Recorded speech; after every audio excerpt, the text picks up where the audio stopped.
வலையோசை சேனலுக்கு உங்களை அன்போடு வரவேற்கிறேன். இன்றைக்கி நம்ம பார்க்க போகிறது ஒரு குழம்பு தான். இது வந்து கத்திரிக்காய் முருங்கைக்காய் சேர்த்த காரக்குழம்பு.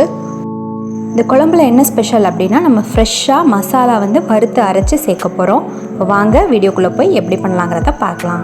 வீடியோக்குள்ளே போகிறதுக்கு முன்னாடி நம்ம சேனல் வலையோசையை நீங்கள் புதுசாக பார்க்குறதா இருந்தால் என்னுடைய மற்ற வீடியோஸையும் செக் பண்ணி பாருங்கள். உங்களுக்கு பிடிச்சிருந்துச்சுன்னா சப்ஸ்கிரைப் பண்ணிக்கோங்க, பெல் ஐக்கானையும் ப்ரெஸ் பண்ணிக்கோங்க.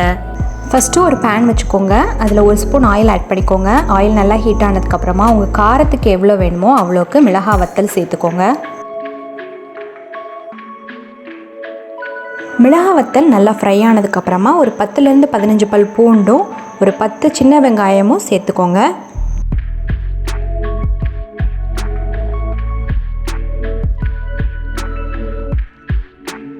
பூண்டும் வெங்காயமும் நல்லா வதங்கினதுக்கப்புறமா 2 ஸ்பூன் விதை கொத்தமல்லி சேர்த்துக்கோங்க.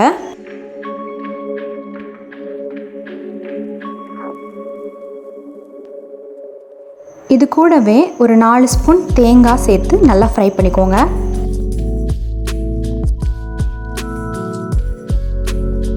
அவ்வளோதான். இதை நல்லா ஆற வச்சுட்டு ஒரு மிக்ஸி ஜாருக்கு ட்ரான்ஸ்ஃபர் பண்ணிவிட்டு நல்ல ஒரு பேஸ்ட் கன்சிஸ்டன்சிக்கு அரைச்சி எடுத்துக்கோங்க.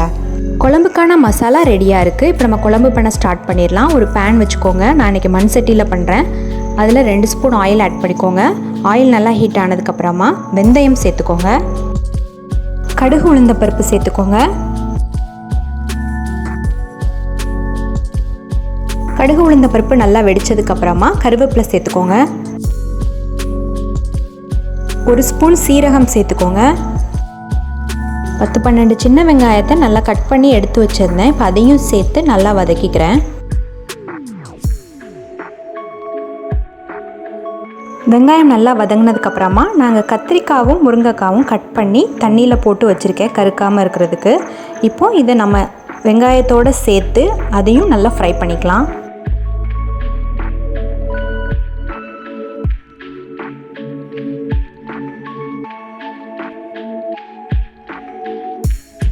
நல்லா 1 நிமிஷத்துக்கு இந்த வெங்காயத்தோடு சேர்த்து இந்த கத்திரிக்காய் முருங்கைக்காவும் நல்லா ஃப்ரை பண்ணிக்கோங்க. இப்போ நம்ம வறுத்து அரைச்சி வச்சுருந்த அந்த மசாலாவை சேர்த்துக்கலாம்.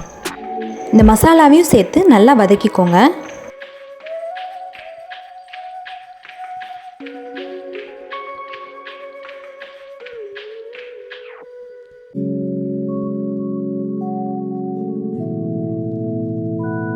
இந்த குழம்புக்கு தேவையான அளவு உப்பு சேர்த்துக்கோங்க. 1 ஸ்பூன் மஞ்சள் தூள் சேர்த்துக்கோங்க. இப்போ எல்லாம் சேர்த்து நல்லா வதக்குங்க.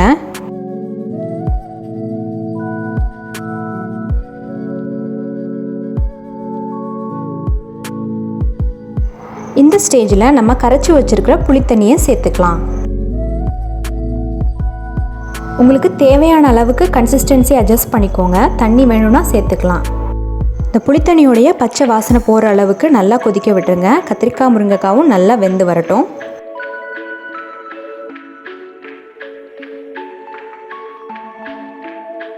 இப்போ பாருங்கள், இந்த எண்ணெய் எல்லாம் பிரிஞ்சு வந்திருக்கு. குழம்பு நல்லா ரெடி ஆயிடுச்சு.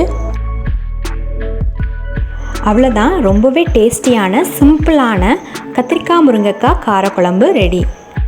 நல்லா சூடான சாதத்தில் இந்த குழம்பு விட்டு சாப்பிட்டிங்கன்னா டேஸ்ட்டு சூப்பராக இருக்கும். இதுக்கு தொட்டுக்க பார்த்திங்கன்னா அப்பளம் எடுத்துக்கலாம். கூட்டு பொரியல் எல்லாமே இதுக்கு சூப்பரான காம்பினேஷனாக இருக்கும்.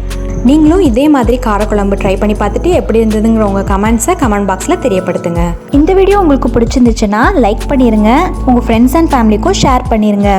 தொடர்ந்து நம்ம சேனல் வலையோசையில் வர வீடியோஸ் எல்லாத்தையும் நீங்கள் மிஸ் பண்ணாமல் பார்க்கணுன்னா நம்ம சேனல் வலையோசையை சப்ஸ்கிரைப் பண்ணிக்கோங்க. பக்கத்தில் இருக்க பெல் ஐக்கானை ப்ரெஸ் பண்ணி ஆல்ங்கிற ஆப்ஷனை செட் பண்ணிடுங்க. அப்போ தான் நான் போடுற வீடியோஸ் எல்லாமே உங்களுக்கு நோட்டிஃபிகேஷனில் தவறாமல் வரும். நன்றி.